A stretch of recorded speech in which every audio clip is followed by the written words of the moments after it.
হরে কৃষ্ণ বৈদিক শ্লোক with show channel আপনাদের স্বাগত। আজ পাঠ করছি প্রথম অধ্যায় বিষাদ শ্লোক নং 24। ওং অজ্ঞানতিমিরান্ধস্য জ্ঞানাঞ্জনশলাকয়া চক্ষুরুন্মিলিतं येन তস্मै শ্রীগুরুবে নমঃ। শ্রীচৈতন্য মনোভীষ্টং স্থাপিतं येन ভূতলে স্বয়ং রূপः কদা মজ্জং দদাতি স্বপদান্তিকं।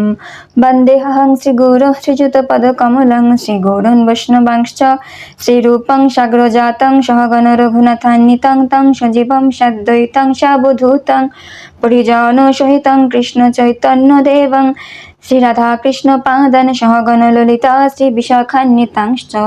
হে কৃষ্ণ করুণা সিন্ধু দীনবন্ধু জগৎপতে গোপেশ গোপিকাকান্ত রাধাকান্ত নমস্তুতে।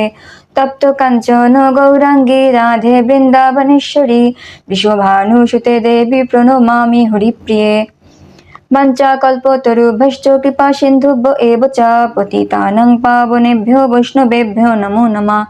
জয় শ্রীকৃষ্ণ চৈতন্য প্রভু নিত্যানন্দ শ্রী অদ্বৈত গদাধর শিবাসাদি গৌরভক্তবৃন্দ। হরে কৃষ্ণ কৃষ্ণ কৃষ্ণ হরে হরে, হরে রাম রাম রাম হরে হরে। প্রথম অধ্যায় বিষাদ যোগ শ্লোক নং 24। সঞ্জয় উবাচ এবমুক্ত ঋষিকেশ গুরাকেশেন ভারত সেনয়োরুভয়োর্মধ্যে স্থাপয়িত্বা রথোত্তমম। শব্দের অর্থ। সঞ্জয় উবাচ, সঞ্জয় বললেন, এবং এভাবে উক্ত আদিষ্ট হয়ে ঋষিকেশ শ্রীকৃষ্ণ গুরাকেশেন অর্জুনের দ্বারা ভারত হে ভরতবংশীয় সেনয় সৈন্যদের উভয় পক্ষের মধ্যে মধ্যে স্থাপয়িত্বা স্থাপন করে রথ উত্তমম অতি উত্তম রথ। অনুবাদ। সঞ্জয় বললেন, হে ভরত বংশধর অর্জুন কর্তৃক এভাবে আদিষ্ট হয়ে শ্রীকৃষ্ণ সেই অতি উত্তম রথটি চালিয়ে নিয়ে উভয় পক্ষের সৈন্যদের মাঝখানে রাখলেন। তাৎপর্য। এই শ্লোকে অর্জুনকে গুরাকেশ বলে অভিহিত করা হয়েছে। গুরাকা মানে হচ্ছে নিদ্রা, এবং যিনি নিদ্রা জয় করেছেন তাকে বলা হয় গুরাকেশ। নিদ্রা অর্থে অজ্ঞানতাকেও বোঝায়। অতএব শ্রীকৃষ্ণের বন্ধুত্ব লাভ করার ফলে অর্জুন নিদ্রা ও অজ্ঞানতা উভয়কেই জয় করেছিলেন।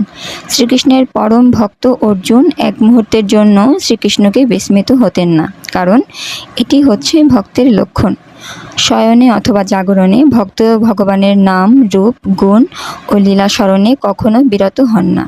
এভাবেই কৃষ্ণভক্ত সর্বদাই কৃষ্ণ চিন্তায় মগ্ন থেকে নিদ্রা ও অজ্ঞানতা জয় করতে পারেন।